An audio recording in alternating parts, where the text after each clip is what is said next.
Vamos lá, começar então o nosso dia, Livro dos Espíritos, parte 3ª, Leis Morais, capítulo 12, Perfeição Moral. A gente vai fechar o item 3 do egoísmo e, quiçá, começar o item 4, Caracteres do Homem de Bem. Então a gente já começa pela questão 917, que nós chegamos a iniciar, mas não avançamos, além aqui do primeiro parágrafo. Então a gente recomeça a partir daqui para retomar a linha de raciocínio. Kardec, então, ele faz um resumo no comentário dessa questão de tudo aquilo que nós conversamos sobre esse tema nas questões anteriores, fazendo um apanhado das causas, da profilaxia, para lidar com essa patologia da alma, digamos assim, como diz Joano de Ângeles.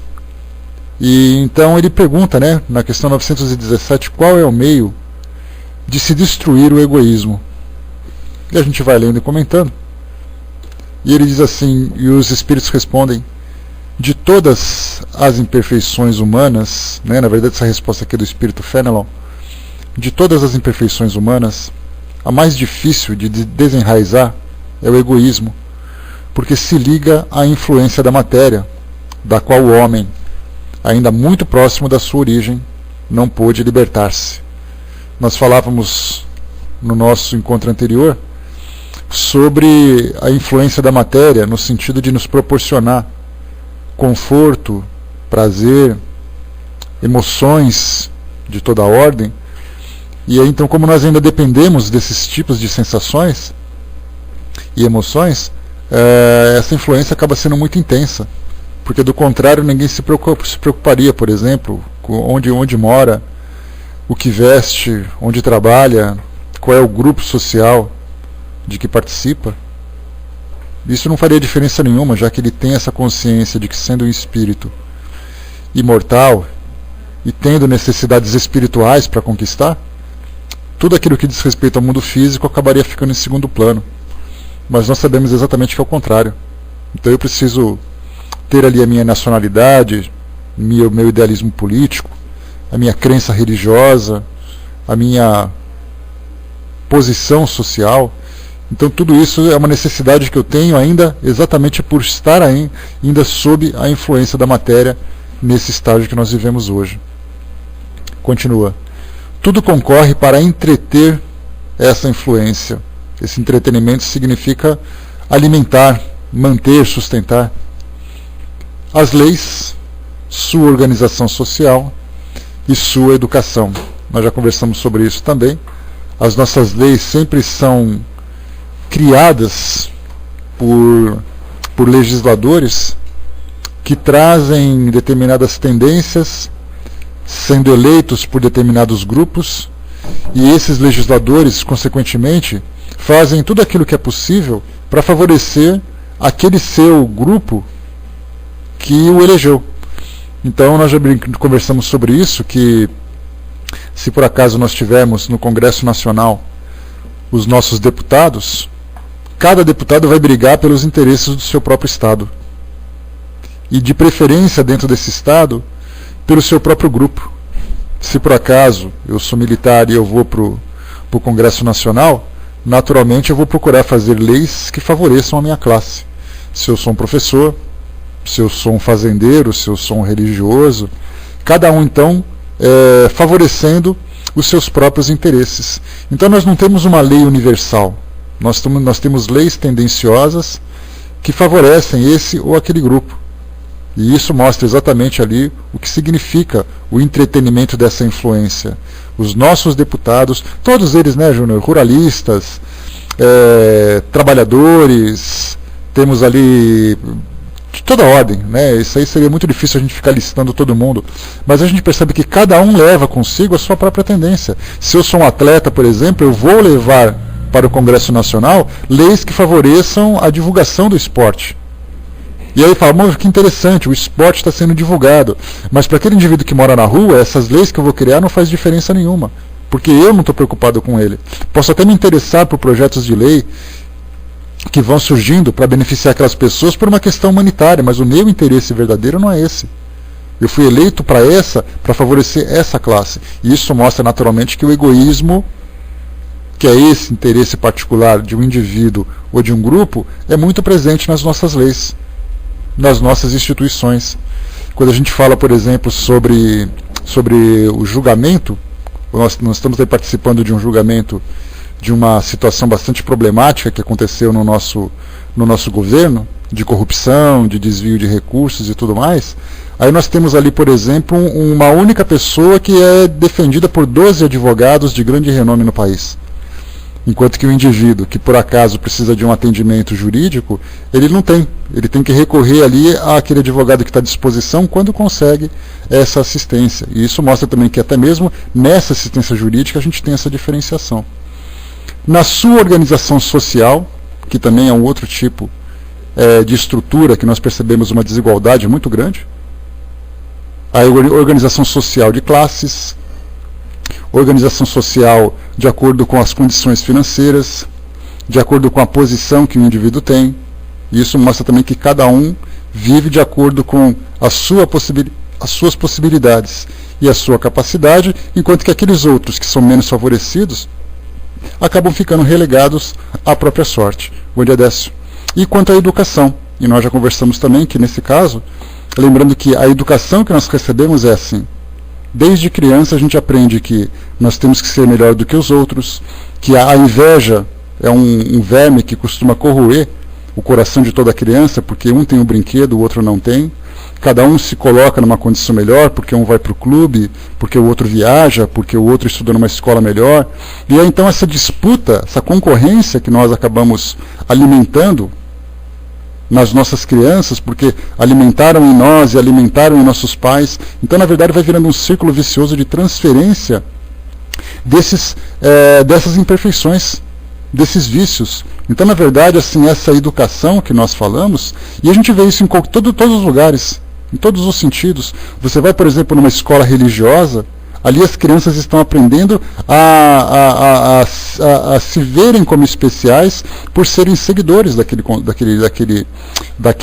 daquela linha de pensamento. Enquanto que aqueles outros que pensam diferente já começam a ser discriminados. Então essa é uma educação que a gente tem. Essa questão do bullying que a gente vê na atualidade. Esse é um comportamento social que as crianças têm, que mostra claramente isso. Quer dizer, um se achando mais especial do que o outro. Essa difusão da sensualidade, os nossos programas de televisão, os programas de entretenimento que as crianças assistem, como desenhos, como essas mini-novelas que eles acabam assistindo, sempre tem ali valores que, se nós analisarmos profundamente, nós veremos que são valores que muito mais distorcem o caráter do que formam.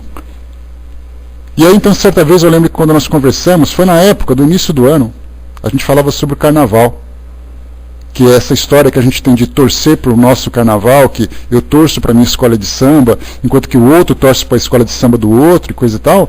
Eu falava para você assim, que vai chegar um dia em que a gente vai deixar de ter essas preferências. Porque a gente vai parar de concorrer um com o outro. E eu me lembro e falei assim, bom, mas isso aí seria assim, um pensamento um tanto quanto radical. Sim, radical, mas a gente está tão acostumado a viver assim que a gente não consegue pensar em viver de uma forma diferente. Em não existirem mais concorrências no futebol, em não existirem mais concorrências em escolas de samba. Olimpíada, por exemplo, que é um estímulo à concorrência que a gente adora. Eu sou um desportista, eu adoro o esporte, adoro a Olimpíada, mas se a gente analisar moralmente esse evento, a gente vê de tudo. A gente vê pessoas que se corrompem, pessoas que se drogam, pessoas que se agridem, pessoas que mentem. Assistindo, por exemplo, a um jogo de voleibol, a gente vê, por exemplo, que o indivíduo encosta na bola, encosta na rede, e ele simplesmente faz de conta que não é com ele.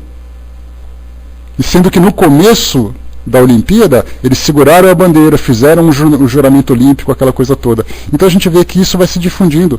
E a gente está tão acostumado a vivenciar esse tipo de comportamento que a gente não consegue pensar em coisa diferente. O Wagner colocou, né? Vai ficar uma coisa muito chata. Certa vez, Wagner, eu li bom dia, pessoal que chegou?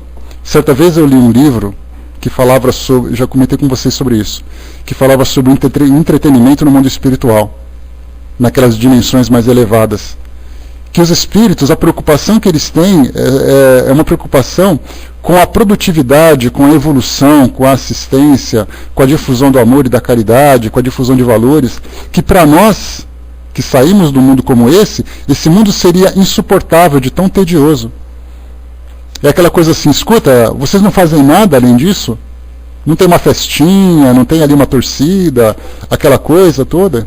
Então para nós seria uma monotonia, porque nós estamos ainda acostumados a viver em função dessas influências, dessas emoções, dessas sensações e tudo mais. Então, quer dizer, na verdade a gente tem que ir se desintoxicando, começar a amadurecer principalmente, que seria assim, mais ou menos isso, Suzana, né? Fazendo cálculos matemáticos, olhando para as estrelas e filosofando, e você doida para ouvir uma música, para dar uma dançada, fazer uma festa, doida para assistir uma novela, e eles lá, não, minha filha, vamos orar. E a mulherada se escabelando, os homens tendo convulsão no chão, e vamos apenas orar, vamos conversar sobre a origem do universo. E o Timão jogando lá embaixo, final de campeonato, né?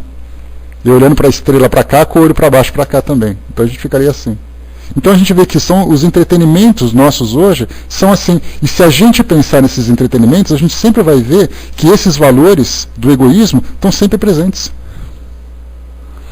Mesma coisa também, né, o Fletcher. Estilo americano, gostamos de tudo, mas não dentro do meu apartamento.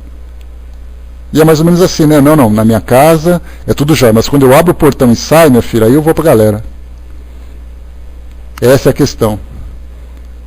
Né? Deixa eu ver aqui. Tá, deixa eu ver o que você colocaram aqui. Né? O Júnior colocou ali. Aliás, estão transformando tudo em torcidas de futebol, na política, no dia a dia. Porque é assim, Júnior, é esse sentimento de egoísmo que a gente precisa compreender. Esse sentimento de egoísmo é quando a gente quer se valorizar muito mais do que o outro. E quando você fala da caridade, que está se tornando uma palavra um tanto quanto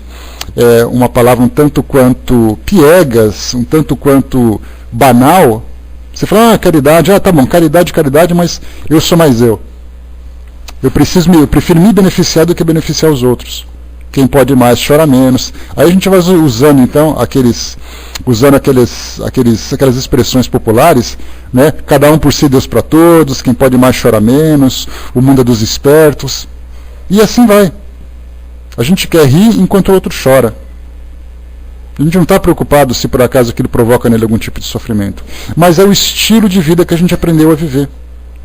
E é essa reformulação nas bases da nossa educação moral, da nossa educação social, que precisam ser transformadas. Algo que a gente ainda não sabe fazer. Esse é o grande desafio que nós temos que enfrentar. Por isso que nós temos, então, outros espíritos mais avançados chegando até nós para ensinar uma nova forma de viver. Eles vão dizer para nós assim, olha, faz o seguinte, apaga tudo que você aprendeu até agora e começa a prestar atenção no novo modo de viver. E é assim que a gente vai então se desintoxicando desses hábitos que nós enraizamos durante tanto tempo. Sempre foi assim. No passado a gente torcia por gladiadores. Hoje a gente torce pelos atletas. Então, quer dizer, é um comportamento milenar que a gente traz no nosso inconsciente. E é difícil a gente mudar tudo isso. Mas esse é o processo. A gente tem essa consciência de saber assim, tudo aquilo que eu puder fazer por mim, de forma que isso beneficie aos outros, eu vou tentar fazer. E é esse pouquinho, mesmo que seja assim um grão de areia apenas, que a gente consiga mover de lugar, já é alguma coisa. Porque normalmente a gente está acostumado a viver a nossa vida sem se preocupar com aquilo que o outro precisa, o outro tem necessidade. É sempre assim. Continua para nós aqui. Por isso que a gente fala que na sua educação, a gente vê que nós somos educados a viver dessa forma. Então, quando mudarmos a estrutura dessa educação, aliás, é algo interessante que o Chico Xavier comentava a respeito de Emmanuel, que ele dizia assim, né, que em breve haveria uma troca, né, o Chico desencarnaria, ele falava isso antes, né, e depois Emmanuel reencarnaria. E ele reencarnaria na condição de educador. E a gente fica se perguntando, mas quando se fala em educação, a gente pensa que tipo de educação? A educação acadêmica ou a educação moral? Trazendo novos valores. Então, são espíritos com esse preparo, com essa nova visão do mundo, que chegam até nós para criar novas instituições e reformar aquelas que já existem. Para que nós possamos viver diferente, que as novas gerações aprendam a viver diferente. E a gente vê o tempo que vai demorar, né? a distância que existe ainda do nosso tempo atual até aquilo que se espera de nós. Quantas e quantas gerações ainda virão para poder modificar esse modo de pensar? O soldado colocou, né, as paixões materiais levam as pessoas nessa busca pelo entretenimento. Todas as pessoas apresentam um grau de maturidade, sim, sempre vivendo em torno das sensações e das emoções. Isso é o que vale para nós. Continua. O egoísmo se enfraquecerá com a predominância da vida moral sobre a vida espiritual. E, sobretudo, com a compreensão que o Espiritismo vos dá quanto ao vosso estado futuro real, e não desfigurado pelas ficções alegóricas. E a gente fala então, né, da influência das religiões tradicionais que também trazem essa visão do egoísmo. A gente já viu isso, né? A gente usa o nome de Deus, a gente usa o mundo espiritual como sendo objeto de consumo. E aí então somente alguns serão salvos e o outro não serão salvos. Eu sou favorecido e os outros não são favorecidos. Essa é a grande questão. Continua para nós aqui. O Espiritismo bem compreendido, quando estiver identificado com os costumes e as crenças, transformará os hábitos, as usanças e as relações sociais. Kardec tinha colocado, numa das questões do Livro dos Espíritos, de que forma que o Espiritismo poderia contribuir para a transformação do mundo. E ele dizia, pela educação, pelo esclarecimento, para mostrar uma nova realidade. E aí coloca então para nós aqui, quando ele for bem compreendido, quando estiver identificado com os costumes e as crenças, transformará os hábitos, as usanças e as relações sociais. Os nossos hábitos, já falamos de todos eles. Tudo aquilo que diz respeito ao prazer, de modo geral às sensações, às emoções, aos sentimentos, ainda nessa condição primitiva que a gente vive. O nosso comportamento nas relações sociais, o nosso comportamento na nossa profissão, na nossa educação, na nossa convivência familiar. As usanças, quer dizer, tudo aquilo que diz respeito aos utilitários que nós utilizamos para poder desenvolver os nossos interesses, para poder alcançar os nossos interesses. E nas próprias relações sociais, sem diferenciação de hierarquias que nós inconscientemente estabelecemos. Aquela hierarquia de que os mais fortes são aqueles que são os mais poderosos e os mais fracos são aqueles que são desprovidos daquilo que é básico, e consequentemente então os mais poderosos são os que mandam e o resto são os que obedecem. Os mais bonitos são aqueles que chamam a atenção, os mais feios dentro dos padrões sociais são aqueles que são os mais esquecidos. Os mais inteligentes, os mais ignorantes, os mais fortes, os mais fracos.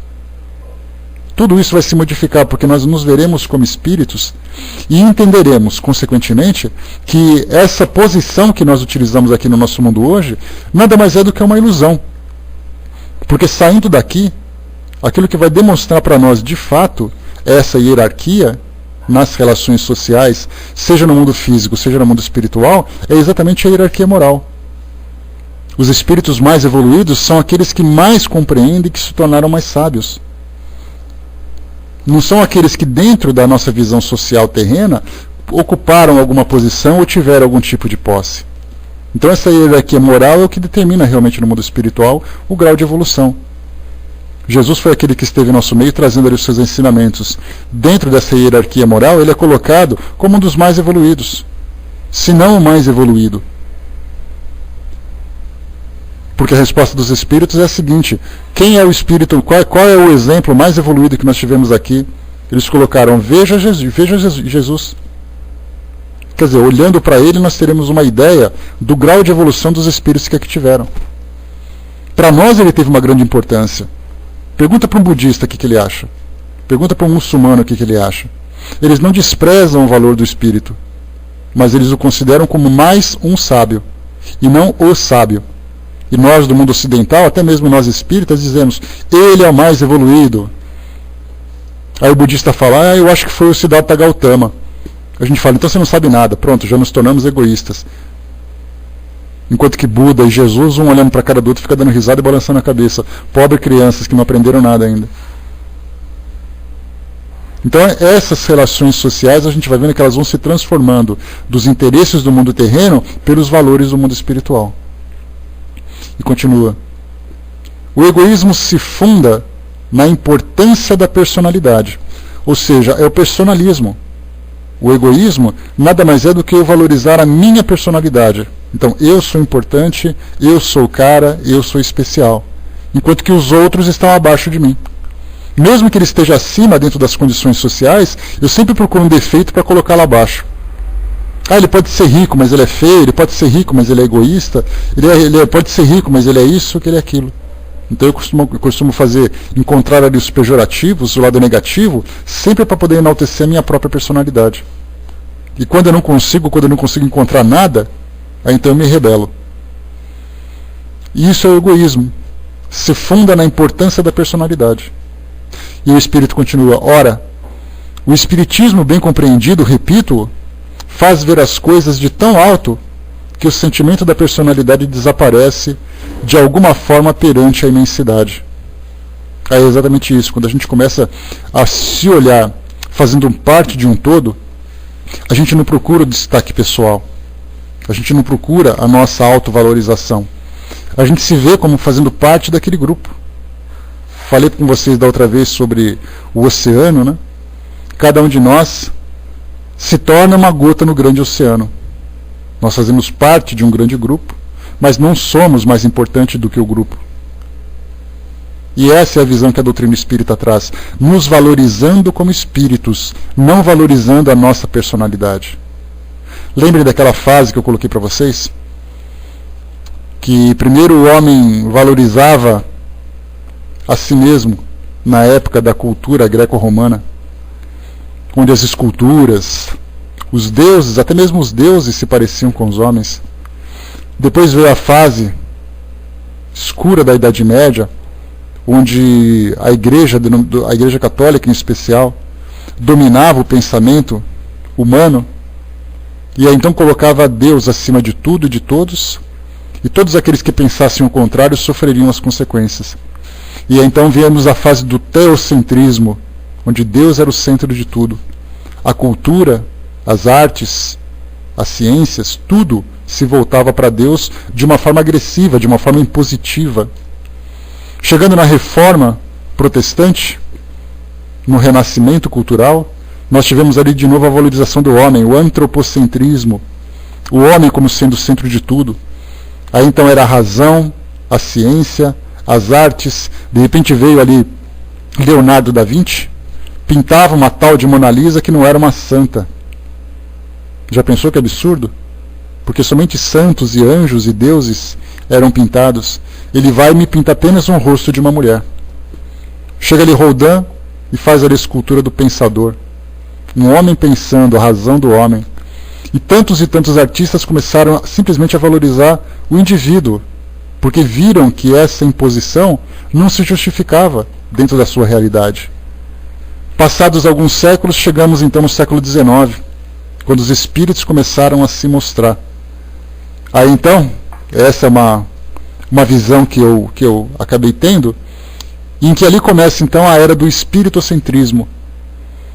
Já não era mais Deus, do modo imperfeito como nós entendemos, já não era mais o homem, valorizando o personalismo, mas era o espírito, em toda a sua neutralidade, apenas vendo a sua própria essência. E então nós começamos a aprender de um modo diferente, mas ainda assim a gente vem pecando nesse nosso entendimento, nessa nossa interpretação. Porque a gente vai para o mundo espiritual ainda esperando um lugar melhor, ainda esperando uma posição melhor. A gente não conseguiu ainda neutralizar essa nossa visão egoísta que foi desenvolvida durante tanto tempo. Mas essa era do espiritocentrismo chegou.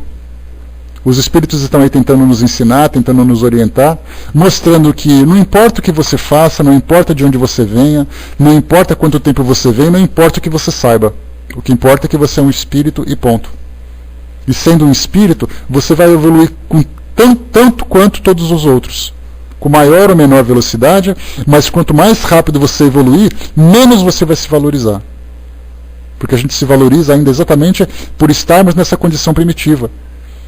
Eu sou melhor do que o outro. Estou mais atrasado. Quanto mais eu me valorizo, mais atrasado eu me encontro.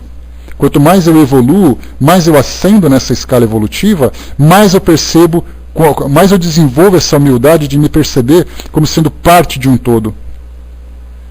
E é nessa fase que a gente está agora, só que ainda engatinhando. ainda disputamos, né, nós espíritas, de um modo geral, ainda disputamos espaços com outras religiões, chamando essas religiões de ignorantes, e nós somos esclarecidos. Então, mesmo com esses ensinamentos todos que nós recebemos, nós ainda continuamos tendo essa visão equivocada. Mas a semente já foi lançada. Só o fato da gente perceber que, independente do que eu tenho, independente de como eu chamo, onde eu moro, o que eu conquistei, o que eu comprei, eu sou um espírito. Já é um ponto importante. Agora eu preciso começar a valorizar realmente essa essência espiritual do que a minha personalidade. Coisa que é muito difícil de fazer. Porque nós passamos a nossa existência inteira, e eu não falo a nossa vida atual, mas eu falo a nossa existência inteira, sempre pensando dessa mesma forma. Sempre disputando, sempre concorrendo, sempre querendo viver de um modo melhor do que o outro, sempre querendo ter o que o outro tem, ou ser o que o outro é. Se eu passei a minha existência toda aprendendo a viver desse jeito, e agora eu começo a dar os primeiros passos para poder mudar esse modo de pensar, é aí que começa a minha grande luta íntima, a minha grande transformação. Se esse é o primeiro passo que eu estou dando, e eu imagino que todos nós aqui estejamos hoje no primeiro ou no segundo contato com a doutrina espírita, nesses últimos 150 anos, a gente está começando a ampliar a nossa visão, mas ainda arrastando aquelas correntes do passado que mostram ainda a nossa importância. Até mesmo as correntes que prendem a gente disputa, que a minha corrente tem mais qualidade do que a de vocês. Que a minha cela é muito mais brilhante do que a de vocês. E assim, que as minhas cicatrizes são melhores do que as de vocês. A gente valoriza até as desgraças. É igual aquela história do consultório médico, né? Chega no consultório, senta, aí senta alguém do lado. Como é que o senhor está? Ah, eu estou mal. Aí a gente fala, mas ele não está pior do que eu. Eu estou pior ainda. Aí quando a gente percebe que perdeu, a gente fala, mas você não sabe da minha avó. A gente começa a contar desgraça para ver quem é o pior. Até mesmo nisso a gente tem esse hábito de disputar. É uma concorrência que já viu. É assim que a gente aprendeu, é sempre nessa disputa. A gente sempre olha para o outro como sendo, infelizmente, concorrentes. Mas concorrentes para ganhar o quê? Sendo que a evolução é um direito de todos, tem espaço para todos, ninguém tem privilégios nessa conquista evolutiva. A cada um segundo as suas obras, quer dizer, quanto mais eu cresço, menos eu me valorizo. Quanto mais eu cresço, mais eu me desprendo. E a gente ainda continua acreditando que quanto mais a gente cresce, mais importante a gente fica. Quando a gente vê uma palestra de Dr. Bezerra de Menezes, quando ele se despede de uma comunicação, em especial nas psicofonias, ele coloca assim, o mínimo e paternal servidor Bezerra. Quer dizer, demonstra a humildade, demonstra o sentimento de fraternidade, e a gente vê que isso é sincero. Não é simplesmente uma assinatura, um rótulo, que ele se impôs para demonstrar uma falsa humildade. Exatamente por valorizar a sua posição de sabedoria, de conhecimento, de capacidade de trabalhar, é ali que ele se vê como humildade. Porque então ele percebe que já que eu sou tão especial assim, comparado com aqueles que estão acima de mim, eu sou menor ainda. E isso a gente não aprendeu a fazer ainda. E aí fala em nome de todos ainda, né, Eduardo? Bom dia. Bom dia, Silvani. A Silvani colocou, né? A culpa nos tortura. Por que será? Porque a gente não consegue resolver os nossos conflitos. No passado, quando a gente tinha ali quando a gente cometia os nossos equívocos, a gente não tinha essa preocupação se estava certo ou se era errado. A gente brigava com unhas e dentes para poder conquistar aquilo que era do nosso interesse. Então a gente cometia erros, sofria, quebrava, matava, xingava, humilhava, constrangia. A gente fazia sem nenhum tipo de preocupação. Aí o tempo foi passando, a gente foi renascendo, reencarnando, volta para o mundo espiritual, aprende um pouco mais, sofre, passa por provas e expiações. Aí então a gente começa a despertar. Aí começa a olhar para trás e falar, opa, foi aquilo que me fez sofrer. Eu não quero mais passar por isso. E esse pouco esclarecimento que a gente tem é exatamente a culpa. É a culpa da consciência que vem dizendo assim, você errou, você sabia que não podia errar. Então, quanto mais consciência a gente tem das ações que a gente pratica, maior é a culpa quando a gente se depara diante do erro, do desvio. A ignorância neutraliza a culpa. O entendimento é a culpa que chega. Lembremos que no passado a gente não tinha essa preocupação. Então hoje, quanto mais a gente erra, mais a consciência dói. A dor moral, conforme os espíritos colocam para nós, é uma dor incurável. dentro das práticas tradicionais de cura que a gente tem hoje. Chegar no mundo espiritual, o espírito não sofre por corte, não sofre porque ficou doente, não sofre por isso, ele sofre porque a consciência grita. E isso não tem analgésico, não tem cirurgia, não tem nada que possa ser feito a não ser que o espírito aprenda a se perdoar. E é aí então que vem a lei de causa e efeito, trazendo para nós provas e expiações para nos dar a oportunidade de nos livrarmos dessa carga. Porque na verdade provas e expiações para nós, nessa nossa condição, é uma forma de compensação. Se você errou muito, aí eu penso assim, bom, se eu sofrer muito então, quer dizer que eu posso compensar o erro que eu pratiquei. Então a gente está vivendo assim nessa fase de compensações. Porque eu posso dizer assim, lá no passado eu cometi um erro terrível. Ah, mas eu sofri que foi uma desgraça. Aí pronto, a gente já começa assim, ufa, que alívio. Já consegui compensar o erro com o sofrimento. É uma forma de despertar. Com o passar do tempo, a gente começa então a despertar nossa consciência, discernindo já o que é o certo e o que é o errado. E discernindo o certo do errado, eu já consigo selecionar aquilo que é importante ou não. O soldado colocou, acho que a humanidade terá que estar no que a doutrina classifica na segunda ordem dos espíritos, para termos uma melhora sensível face às condições atuais de vida. Quanto tempo isso vai demorar, soldado, a gente não sabe, mas a gente se encontra ainda naquela terceira classe, aquela terceira classe que ainda... Nós não somos necessariamente bons, mas também não somos tão ruins. A gente fala de um modo geral. Embora a gente tenha aqui ainda muitos espíritos primitivos vivendo entre nós, que são aqueles que matam, que destroem, e acham que ainda tem razão, né? Quer dizer, demonstram clara ignorância com relação à sua realidade. Mas de um modo geral a humanidade é aquela que não se importa muito com o outro, mas também não prejudica. Ele vive na sua. Então já é alguma coisa, a gente está conseguindo se livrar daquela carga negativa. Quando a gente começar a vivenciar essas novas experiências que estão aí programadas para nós, experiências de amor, experiências de caridade, experiências de generosidade, de fraternidade, a gente vai conseguir de fato ter um esclarecimento maior, porque a gente vai conseguir pôr na prática aquilo que nós estamos aprendendo na teoria. A gente não consegue ainda praticar, tanto que nós somos muito seletivos, né? Se eu tiver que fazer o bem, naturalmente eu vou fazer o bem para as pessoas que eu gosto. Eu não vou praticar o bem para uma pessoa que eu não conheço, principalmente se exigir de mim algum tipo de sacrifício.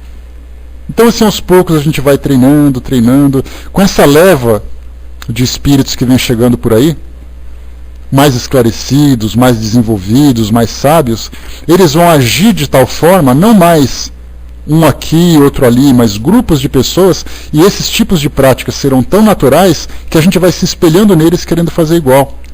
E vai chegar um momento em que a gente vai se sentir constrangido por não fazer o que eles fazem.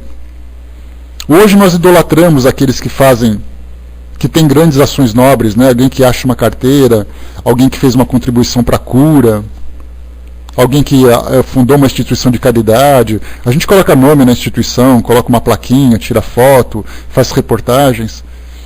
Vai chegar um tempo em que aqueles que não se destacam mais nisso serão aqueles que serão alvos da atenção. Você viu aquilo que ele não fez? Você viu o erro que ele cometeu?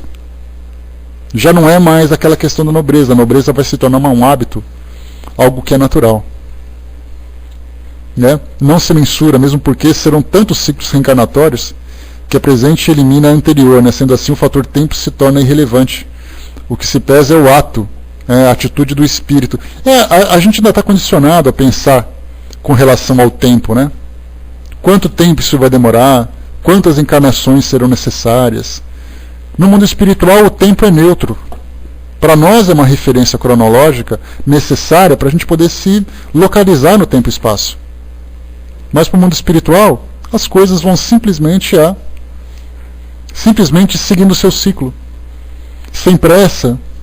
A gente já passou milhares de anos trabalhando nesse processo de transformação que a gente não se deu conta, mas aqueles espíritos mais evoluídos estão observando, acompanhando essa transformação.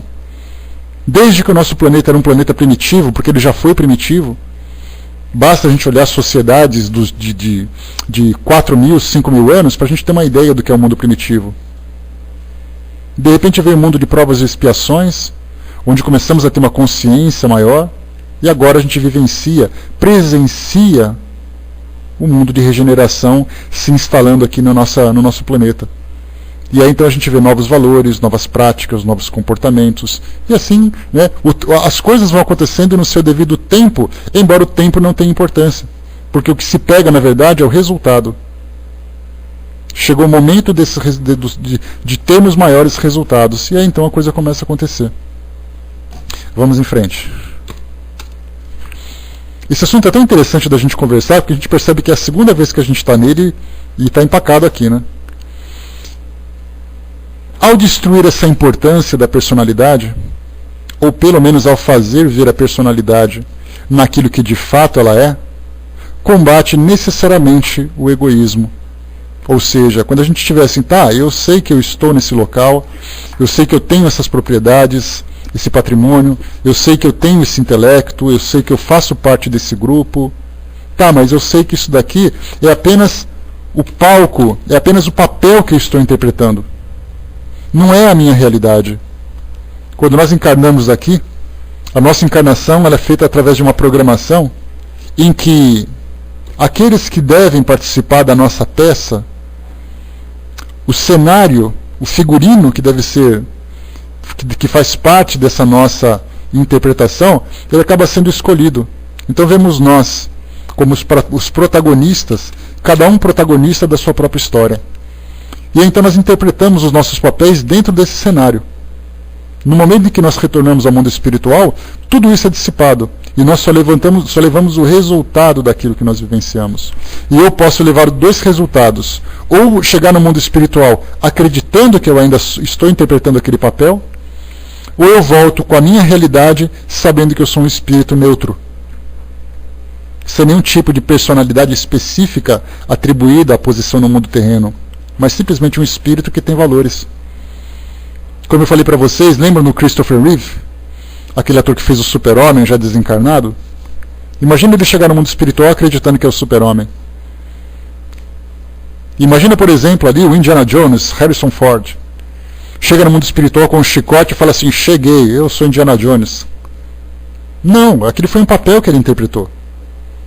Aquele papel acabou quando ele deu sequência na vida dele.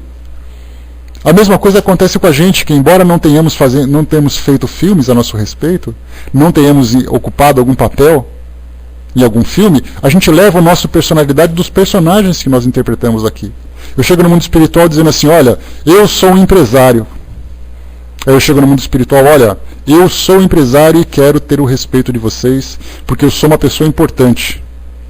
Mas você é empresário do quê? Se a sua ação empresarial dizia respeito aos negócios do mundo terreno.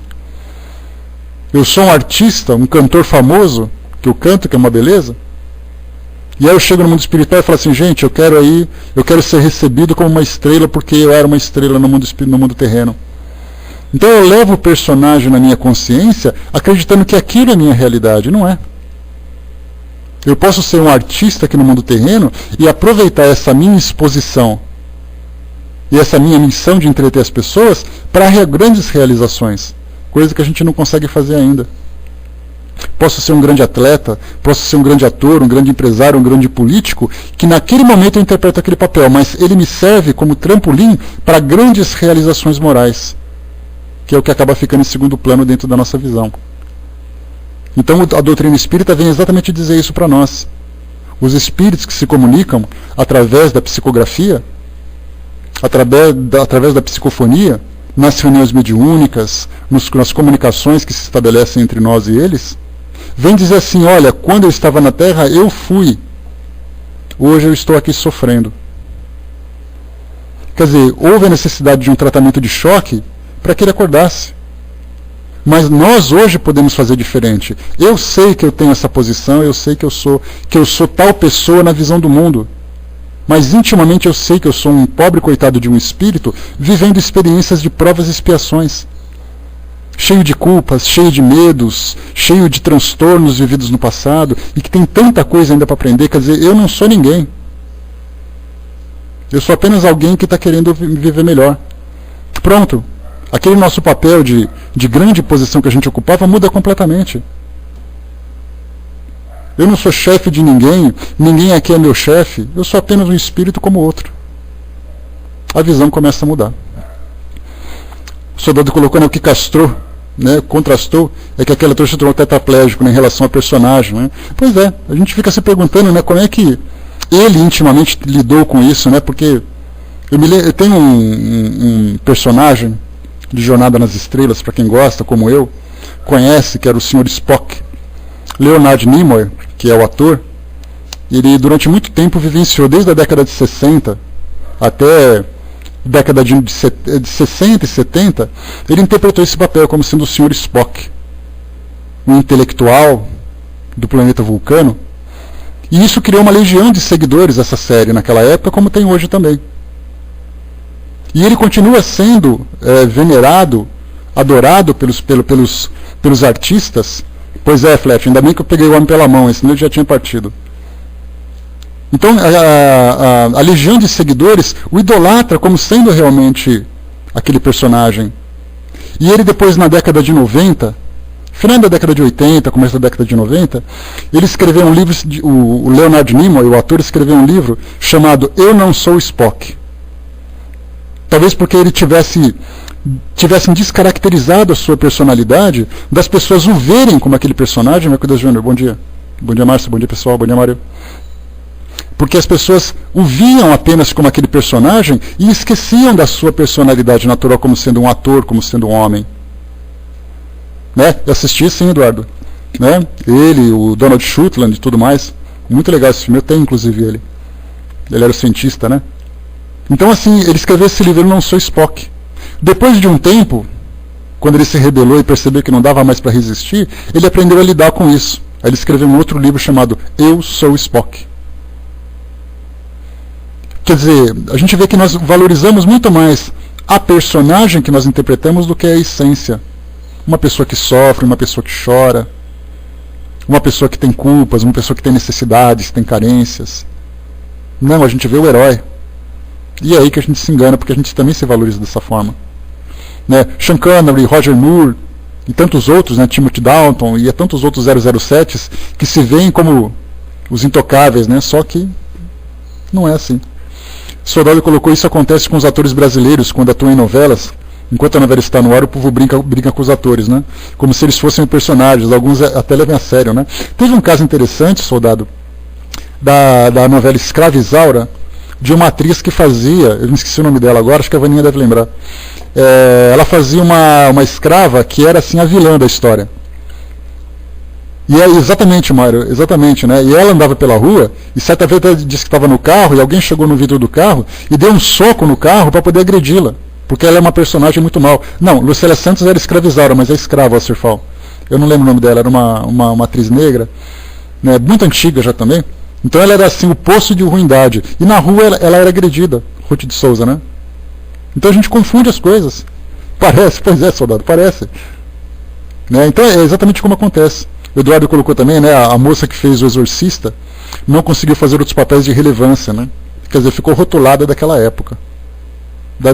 Rotulada naquela época, né? Então são tantas as coisas, tantas as situações que a gente tem que saber separar a posição que eu ocupo pela força das circunstâncias e aquilo que de fato eu sou. É isso que o Espiritismo vem dizer para nós. Eu não sou um sacerdote, eu não sou empresário, eu não sou um médico, eu não sou ninguém. Eu sou simplesmente um espírito evoluindo que tem que aproveitar aquela oportunidade. Essa humildade a gente tem que desenvolver, coisa que ainda é muito difícil para nós. Vamos lá. E aí aquele cheiro também, eu sou empresário e o outro é um gari.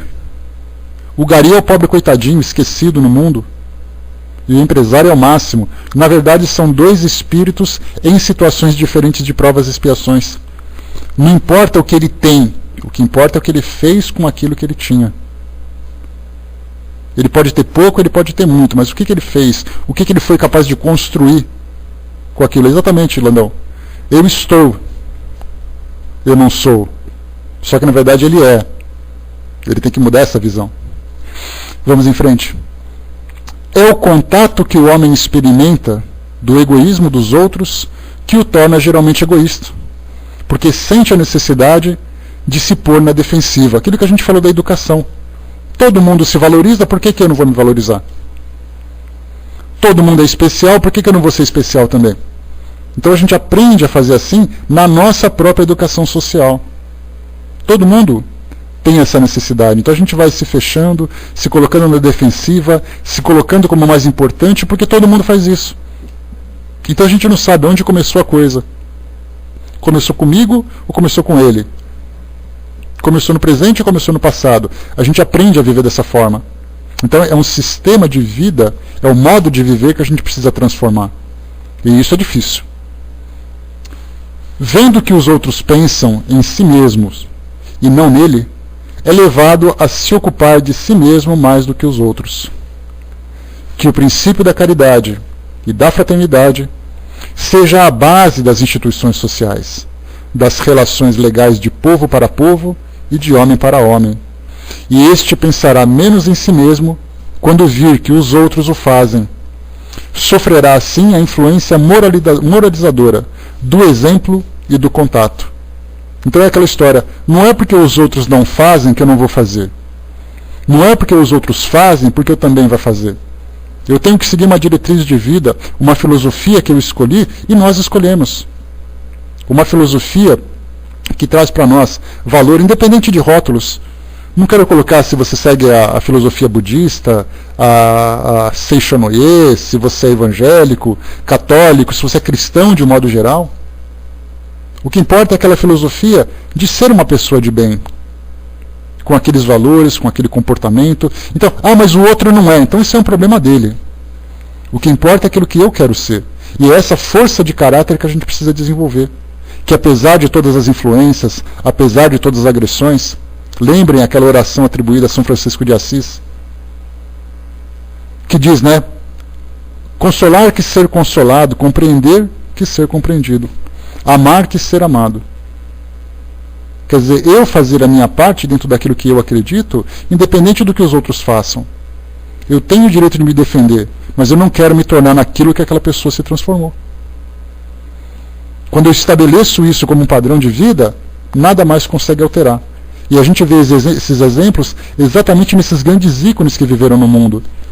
Eles fazem a sua própria história, eles são criticados, eles são rotulados, eles são constrangidos, são perseguidos, mas ainda assim eles foram fiéis até o fim, conforme aquela passagem de Dr. Bezerra de Menezes, que disse naquela palestra através do Divaldo. Sede fiéis até o fim. Essa foi a frase que ele utilizou. E nós temos que ter essa fidelidade com as nossas próprias crenças. Eu não devo nada para ninguém. O meu compromisso não é com instituição, o meu compromisso não é com pessoas, o meu compromisso é com Deus. Eu quero ser assim e somente a Deus eu tenho que prestar contas. Não importa o que falem, não importa o que digam. Continuemos. Em face do atual desdobramento do egoísmo, é necessária uma verdadeira virtude para abdicar da própria personalidade em proveito dos outros que em geral não o reconhecem. É a esses, sobretudo, que possuem essa virtude, que está aberto o reino dos céus. A eles, sobretudo, está reservada a felicidade dos eleitos, pois em verdade vos digo que no dia do juízo, quem quer que não tenha pensado senão em si mesmo, não será posto de lado. Aqui o Espírito utiliza algumas palavras, normalmente utilizadas nas religiões tradicionais, quando se fala a felicidade dos eleitos, o reino dos céus, dia do juízo e tudo mais. Obrigado, gente. Então, na verdade, o que está colocando é essa felicidade, essa plenitude no mundo espiritual que todo mundo deseja. E nós só conseguiremos alcançar pela lei de afinidade. Ninguém vai me conduzir, ninguém vai me carregar. Eu serei naturalmente atraído para esse ambiente, para determinado ambiente, conforme eu for me transformando. Esse juízo, na verdade, que se coloca, Eduardo, é essa fase de transformação do planeta, onde os espíritos nos orientam que haverá essa imigração e essa emigração, vindo aqueles que ajudarão na transformação e transferindo aqueles que não conseguem acompanhar essa transformação. Então não é um dia, não é um momento, é um período, é uma fase. Muitos espíritos disseram assim: olha, vocês estão tendo a última oportunidade de se regenerarem aqui. Do contrário, vocês serão emigrados para outras regiões, compatíveis com a naturalidade, com a natureza de vocês. E isso já aconteceu no passado. Num passado em que espíritos evoluídos vieram para cá, para nos ajudar nessa transformação de mundo primitivo para mundo de provas e expiações. Há necessidade desse auxílio, me fugiu a palavra agora, mas seria desse compartilhamento, né? Não é compartilhamento também, dessa convivência também não é, dessa confraternização também não é, me fugiu a palavra agora, mas há necessidade desse intercâmbio, esse intercâmbio entre aqueles mundos mais evoluídos e os menos evoluídos. Nós não conseguimos fazer isso de uma forma solitária. Nós vamos conseguir fazer isso, até podemos, mas com muita dificuldade. Havendo esse intercâmbio, essa interação daqueles que sabem mais ensinando aqueles que sabem menos, a gente consegue acelerar esse processo. E isso já aconteceu no passado. Nós temos alguns rótulos na doutrina que falam de os capelinos, a raça adâmica e tantos outros nomes que se dão, mas independente de rótulos, esse mesmo período que nós estamos vivenciando hoje de transição planetária, já aconteceu uma transição anterior. E como os espíritos mais uma vez disseram, é a última oportunidade para muitos de nós. Que se você não se ajustar agora, você não volta mais. Fiquem tranquilos, não falamos da nossa personalidade de espíritos ingênuos, espíritos aprendizes. Falam realmente daqueles espíritos perversos. Aqueles que realmente prejudicam, que fazem o mal. Esses estão tendo a última oportunidade. Porque se eles não se regenerarem agora, não demonstrarem uma iniciativa para se transformarem diante desse processo que o próprio mundo está sofrendo, eles falam, bom, já que você não se transforma aqui, você vai se transformar lá. Aí você vai voltar no mundo onde havia aquelas guerras entre egípcios e hebreus, aquelas guerras que haviam de conquistas brutais, porque assim ele vai utilizar o intelecto que ele tem e o pouco de moralidade para poder instruir e ajudar naquela transformação. E vai ficar por lá até cansar. Porque é a exaustão que faz com que a gente mude. É dessa forma que a gente começa, então, a perceber o que significa para nós esse dia do juízo. Né? Mas todo mundo cede, né, Eduardo? A gente sempre tem, dentro da nossa visão temporal, a gente acha que eles ficarão assim por toda a eternidade. Mas dentro do tempo, entendido por Deus, entendido como uma lei do universo, vai ficar lá o tempo que precisar. Assim como nós estaremos aqui, o tempo que precisar. Ninguém vai arrastar, vamos estimular. Mas arrastar não, a gente tem o livre-arbítrio. Então se eu quero viver assim, tá, mas eu vou continuar então, afim, ligado, conectado, através do meu modo de pensar, com aquela sociedade, com aquele grupo com quem eu tenho afinidade. Comentário de Kardec, vamos lá para o comentário agora, acelerar um pouquinho.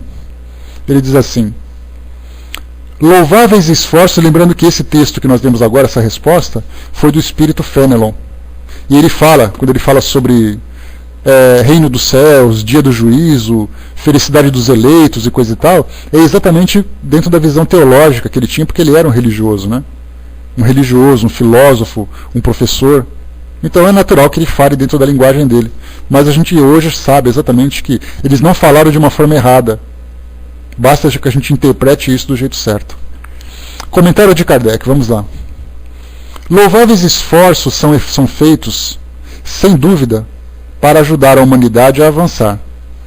Encorajam-se, estimulam-se, honram-se bons sentimentos, hoje mais do que em qualquer outra época. E não obstante, o verme devorador do egoísmo continua a ser a praga social. Quando Kardec fala, né, hoje mais do que nunca, lembrando que quando ele fala da época em que o espiritismo começava então a aflorar na mente e no coração das pessoas. E hoje, 150 anos depois, a gente observa o mesmo processo. E isso mostra claramente que não existe o dia de mudança do mundo de provas e expiações, mas é uma fase de transformação, uma fase que vai durar um bom tempo. Talvez mais um século, talvez 2 séculos. Quanto tempo durará esse processo de transformação? Chegou a doutrina espírita, a humanidade vai se transformando, foi se transformando, e vai continuar nesse processo de transformação. Como eu falei para vocês, sendo otimista, daqui uns 300 anos a gente vai ter um mundo diferente. Sendo otimista. E esses 300 anos dará para nós mais ou menos umas 3, 4 encarnações. Vai saber, né, Francis? Bom dia, querido. Emmanuel falou em 500 anos, né? Eu estou sendo otimista, eu sou sempre otimista, né? Eu acreditei que o Corinthians ia ganhar na Libertadores, ele ganhou, com toda a opinião contrária. Então eu sou sempre otimista, eu sou um otimista inveterado, digamos assim. Então talvez isso, né? Tá vendo, Vaninha? Apesar das oposições, ele ganhou, tá? Dorme com isso. Então assim, vai demorar um tempo, então quer dizer, a gente vai renascer. Então aqueles que tiveram a última oportunidade, como a gente falou há pouco, aprenderão em ambientes mais hostis. Mas a gente que continua acompanhando esse processo, o meu também, aquele que continua acompanhando esse processo, demorarão, então nós teremos várias e várias oportunidades para a gente aprender um pouco mais. Será nesse percurso de 3, 4 encarnações que a gente vai de fato assimilando essas verdades, esses ensinamentos.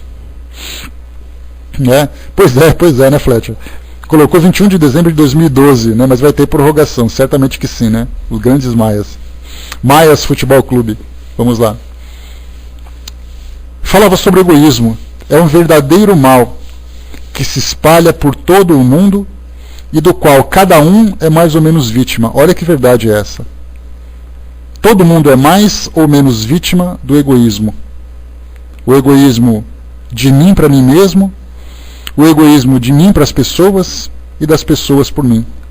Mais ou menos. Por isso que eu falei para vocês que todos nós somos egoístas, em maior ou menor grau. O que a gente precisa é se autoconhecer para saber exatamente qual a intensidade desse mal que tem dentro de nós e saber trabalhar para poder transformá-lo. É necessário combatê-lo, portanto, como se combate uma epidemia. Para isso, deve-se proceder à maneira dos médicos, remontar à causa. Que se pesquisem em toda a estrutura da organização social, desde a família até os povos, da choupana ao palácio, todas as causas, todas as influências patentes ou ocultas que excitam, entretêm e desenvolvem o sentimento do egoísmo. Uma vez conhecidas as causas, o remédio se apresentará por si mesmo. Só restará então combatê-las, se não a todas ao mesmo tempo, pelo menos por parte. A pouco e pouco o veneno será extirpado.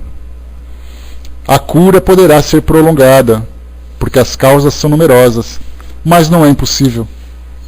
De resto, não se chegará a esse ponto se não se atacar o mal pela raiz, ou seja, pela educação. E aqui a gente reforça, não é a educação que a gente está acostumado a falar, a educação acadêmica, mas a gente fala da educação moral, a educação familiar, a educação social, a educação comportamental, da gente saber agir de modo diferente. No início, isso certamente vai ser muito... vai provocar um grande contraste nas nossas relações. Imagina você sendo convidado para uma festa para os seus amigos, o pessoal te chama para um churrasco, aí você fala, não, eu estou virando vegetariano. Para alguns, isso é uma caretice. Para outros, isso é uma filosofia. As pessoas te chamam para uma festa, escuta, mas você vai com essa roupa? Usa uma roupa mais moderna, uma roupa mais ousada. Aí eu falo, não, eu estou bem vestido assim. Poxa, mas como você é careta? Então, na verdade, essa mudança de comportamento dentro dos hábitos que a gente está vivendo, essa mudança de comportamento, acaba sendo, na verdade, um contraste para o grupo do qual a gente faz parte. Aí então vem aquelas discriminações, você acaba sendo esquecido, você sofre bullying, você é rotulado, como acontece o tempo todo. Quando você não segue a tendência, você de alguma forma sofre as consequências. Mas como foi dito para nós aqui que essa mudança, essa educação que a gente vai transformar, é uma necessidade nossa. Claro que isso traz sacrifícios. Claro que isso vai exigir de nós uma postura muito equilibrada. Bom dia, Silvia. Bom dia, pessoal. Uma postura muito equilibrada, porque quando você faz renúncias, olha, eu não quero isso a partir de agora, você vai ter consequências. Seja bem-vinda. Exatamente, Fletcher. Não se preocupa que mais dia ou menos dia você vai sofrer isso tudo. Porque ou você é idolatrado, ou você é ridicularizado. Para aqueles que demonstram muita força de caráter, como foi o caso, por exemplo, de Chico Xavier, que a gente viu. Aliás, o filme da Irmã Dulce vai virar filme a partir desse ano. Para quem gosta daquela velhinha querida, ela vai virar um filme, então. Para quem gosta, é só se preparar para a gente conhecer a biografia dela. Mas então a gente pega, por exemplo, assim, o Chico Xavier. Imagina o comportamento dele na escola, com aquela molecada fazendo bagunça, e ele com aquela tranquilidade, aquela doçura dele. Ele já foi rotulado de louco, já foi rotulado de homossexual, já foi rotulado de doente, de interesseiro, de vigarista. E ainda assim ele manteve a sua neutralidade, a sua conduta dentro daquilo que ele acreditava. E a pergunta é, nós estamos dispostos a esse tipo de exposição? Nós somos capazes de combater essas críticas com amor, por exemplo? Se alguém te jogar pedra, você devolve o amor, como Gandhi fez, através da sua guerra pacífica?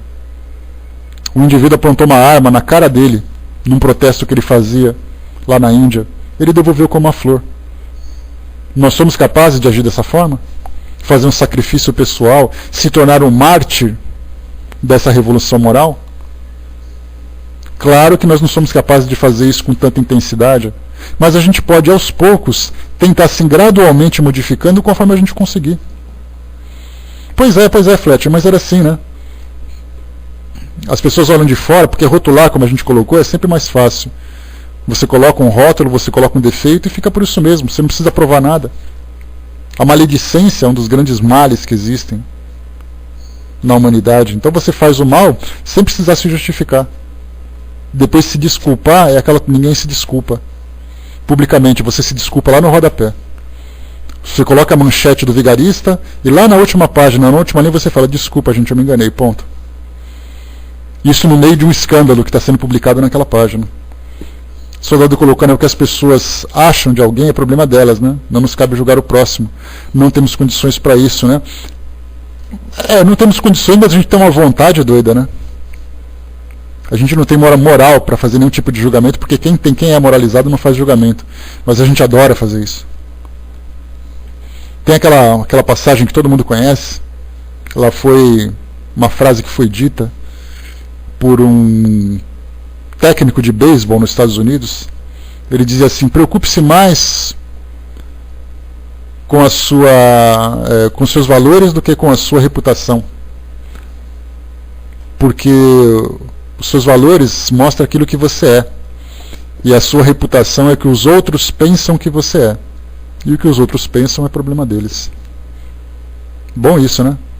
Mas infelizmente a gente não consegue ainda resistir. Né? Resistir a esse tipo de provocação. A gente sempre reage. O nosso orgulho não permite.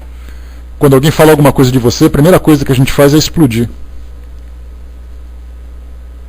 A gente explode, a gente reage para defender a nossa personalidade. Então, quer dizer, é algo que a gente vai aprender. Essa simplicidade, essa humildade, também faz parte do processo. Vamos lá.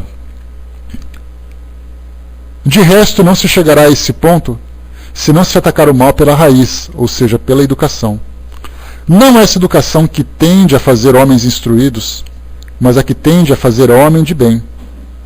A educação, se for bem compreendida, será a chave do progresso moral, quando se conhecer a arte de manejar os caracteres, como se conhece de manejar as inteligências, poder-se-á endireitá-los, da mesma maneira como se endireitam plantas novas. Essa arte, porém, requer muito tato, muita experiência e profunda observação. É um grave erro acreditar que basta ter a ciência para aplicá-la de maneira proveitosa. Quem quer que observe, desde o instante do seu nascimento, o filho do rico como o filho do pobre, notando todas as influências perniciosas que agem sobre ele, em consequência da fraqueza, da incúria e da ignorância dos que o dirigem, e como em geral os meios empregados para moralizar, fracassam. Não podem admirar-se de encontrar no mundo tantas confusões. Que se faça pela moral tanto quanto se faz pela inteligência. E ver-se-á que se há naturezas refratárias, há também em maior número do que se pensa as que requerem apenas boa cultura para darem bons frutos. Tchau, vai com Deus, Silvia. Bom dia também, Florzinha.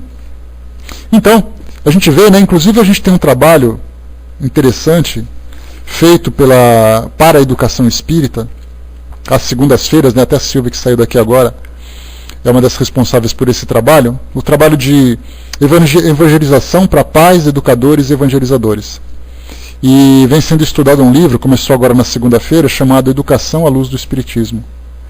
Então hoje a educação espírita, ela começa a ser difundida dentro do meio espírita, porque é algo muito novo também, trazendo essa nova proposta de viver. A Dora Encontre, que é uma das grandes conhecedoras desse assunto, ela fez ali pós-doutorado em educação espírita pela Universidade de São Paulo, escreveu muitos livros falando sobre isso. E quando a gente pensa em educação espírita, não é a aplicação da educação espírita nas escolas, mas é o novo método de nós entendermos uns aos outros e de nós nos educarmos e educarmos as nossas famílias. Falar com uma criança, como não sendo uma criança, como não sendo uma propriedade, mas como sendo um espírito tutelado naquele momento. Então são novas formas de viver, novas formas de aprender, que estão sendo passadas para nós pelos espíritos. E que nós estamos agora despertando também essa nossa consciência. A educação do espírito é fundamental.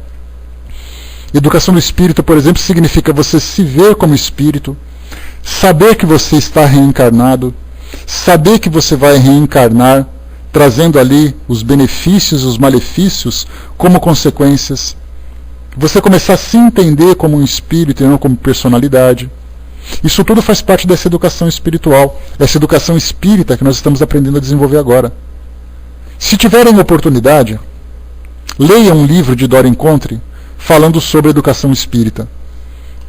E vocês vão entender ali uma nova forma de interpretar esse nosso comportamento, essa nossa postura diante da vida, porque nós começamos a nos entender de um modo diferente. E é esse entendimento que vai reformar, sem dúvida nenhuma, as nossas instituições sociais, familiares, profissionais, seja lá como for. E é isso então que se fala. Quando a gente aprender a instruir as pessoas a se preocupar muito mais com os seus valores do que com o seu intelecto. Porque o intelecto, o desenvolvimento intelectual, ele vem naturalmente. A gente já consegue fazer isso, embora ainda com certa imperfeição. Pestalozzi tentou, no fim do século XVIII, começo do século XIX, tentou trazer uma nova proposta que poucas pessoas conseguem entender. Aí vieram aqueles pensadores, né, um Piaget, por exemplo, aqui no Brasil, também outros pensadores que vieram reformular as nossas escolas, mas a gente continua com essa metodologia tradicional. Então, quer dizer, a gente vem pensando constantemente em formas de aprender mais eficazmente, mas moralmente a gente não se deu conta ainda. Quem tem essa missão, infelizmente ainda, são apenas as instituições religiosas. Quando você leva o seu filho para a evangelização, quando você faz um evangelho do lar em casa. Porque aprender o evangelho nas instituições religiosas, você aprende a ser bom religioso. Mas dentro de casa a gente não consegue aprender ainda a ser boas pessoas, bons espíritos, bons seres humanos. Exatamente porque a gente continua ainda convivendo no egoísmo. Eu levo o filho para fazer evangelização e em casa eu o cobro como se fosse um tirano. Então nós precisamos nos moralizar em todas as esferas do parentesco familiar. Os avós, os pais, os tios, os irmãos, os primos, os filhos, sobrinhos, netos, todo mundo. Para que nós modifiquemos essa nossa relação tão problemática ainda hoje. Porque as famílias, na verdade, elas não são núcleos educativos, elas são núcleos punitivos. Quem tiver a família perfeita, levanta a mão. Quem não tiver um problema familiar, que levante a mão. Quer dizer, todos nós fazemos ainda da família uma arena onde gladiadores estão ali tentando impor a própria vontade. Mas nós temos que fazer das nossas famílias um ambiente educacional, um ambiente educativo. Para que todos possam crescer se vendo como espírito. Ela não é minha esposa, eu não sou o marido dela. Nós somos companheiros de jornada. Ele não é meu filho, ele não é meu pai, eu não sou o filho dele. Nós somos companheiros de jornada. A gente consegue tirar então essas amarras que nós colocamos pela hierarquia familiar e começamos a nos ver como companheiros que precisam caminhar juntos. É essa mudança institucional que a gente precisa impor. Eduardo colocou, né, como reeducação alimentar. Ou todos participam ou não funciona. Exatamente. Não adianta você querer chegar para uma criança e falar assim, olha meu filho, a partir de hoje você está doentinho, você não pode comer doce. Tá bom. Aí quando chega na hora do jantar, coloca assim um pratão de sorvete, um pratão de pudim, mas a criança, ó, você não pode comer, hein? O diabético, o coitado do diabético, né, que sofre, que é uma beleza. Aquele que não pode comer gordura, eu coloco assim aquela costela de porco frita na mesa e falo para ele, olha, come aí sua verdurinha, tá? Come aí a sua escarola refogada, o seu gilózinho, essa salada de giló, enquanto eu vou comer a bisteca, tá? Já pensou? Quer dizer, ou faz ou não faz. A rúcula é gostoso, Andréia. Agora a escarola, cruz credo, giló, então nem me fala. O soldado colocou em função do próximo, ou seja, literalmente, aquele que está perto da pessoa, pode ser um vizinho, um parente, um familiar, um colega, um estranho. Quer dizer, todos nós temos oportunidade, de alguma forma, de fazer com que as pessoas que estão, o ambiente em que nós nos encontramos seja transformado, seja modificado. Finalmente, para a gente acabar. O homem quer ser feliz. Esse sentimento está na sua própria natureza. Eis porque ele trabalha sem cessar para melhorar a sua situação na Terra e procura as causas de seus males para os remediar. Quando compreender bem que o egoísmo é uma dessas causas, aquela que engendra o orgulho, a ambição, a cupidez é ganância, né?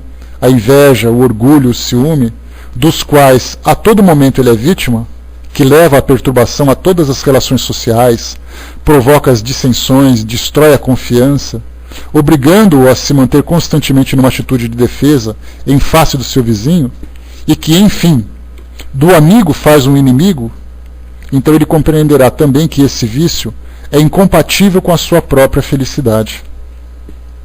Acrescentaremos que é incompatível com a sua própria segurança. Dessa maneira, quanto mais sofrer, mais sentirá a necessidade de o combater, como combate a peste, os animais daninhos e todos os outros flagelos. A isso será solicitado pelo seu próprio interesse, ou seja, só quando ele sofrer muito é que ele vai aprender. Então a gente olha para o mundo e fala assim, meu Deus, esse mundo está perdido. Quanta desgraça acontecendo, quantas pessoas sofrem. Isso nada mais é do que o resultado de tudo aquilo que a gente semeou até agora.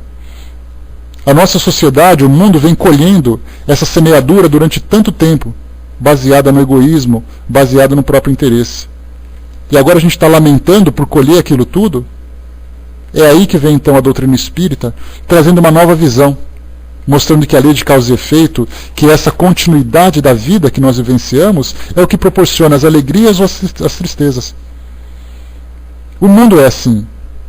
E pelo fato das pessoas não conhecerem ainda essa realidade, é o que todo mundo vai continuar vivendo. Por isso que eu coloquei para vocês que, com muito otimismo, mais 3, 4 séculos aí de vivência em cima dessas dificuldades. Até que chega uma hora que a gente vai se cansar e falar assim, olha, eu não quero mais isso. Aí alguém vai dizer assim, mas você percebeu que tudo isso começou porque você causou? Aí a gente vai fazer uma análise das origens dessa dificuldade e desse problema. Fechar então o último parágrafo. O egoísmo é a fonte de todos os vícios, como a caridade é a fonte de todas as virtudes. Destruir um e desenvolver a outra deve ser o alvo de todos os esforços do homem, se ele deseja assegurar sua felicidade neste mundo, tanto quanto no futuro. Então, meus amigos, fechando por aqui, quase cravamos aqui o nosso horário, estudamos sobre o egoísmo, para ver que ele faz parte da nossa vida. É algo que é uma forma de viver que nós aprendemos e que nós estamos ensinando. Vai chegar um momento em que a gente vai mudar um pouco, vai trocar o egoísmo pela fraternidade. Apesar de todas as críticas, apesar das perdas, porque a gente vai perder. Quando você deixa de ser egoísta, alguém vai tirar de você alguma coisa que você acha importante. Enquanto você é egoísta, você rosna quando alguém se aproxima. A gente dá aquela rosnada e fala, não chega perto que é meu. Quando a gente começa a desenvolver fraternidade, as pessoas começam a dar aquela beliscadinha, começam a invadir o nosso espaço, e a gente vai ter que lidar com essa invasão para perceber realmente aquilo que é para nós uma prioridade, aquilo que é para nós realmente importante para o nosso crescimento, ou aquilo que simplesmente é um instrumento de trabalho que também pode servir para aquela pessoa. embora ela não saiba utilizar. Então essa nova educação é algo que a gente precisa fazer e é algo que a gente vem fazendo. Basta que a gente saiba colocar em prática a partir de agora. Então, meus amigos, fechando por aqui o nosso trabalho, valeu a participação de vocês. O nosso próximo estudo vai ser sobre os caracteres do homem de bem.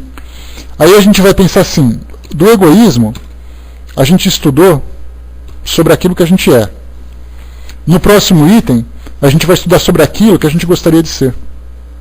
Os caracteres do homem de bem. A gente vai trazer para cá quem são os homens de bem.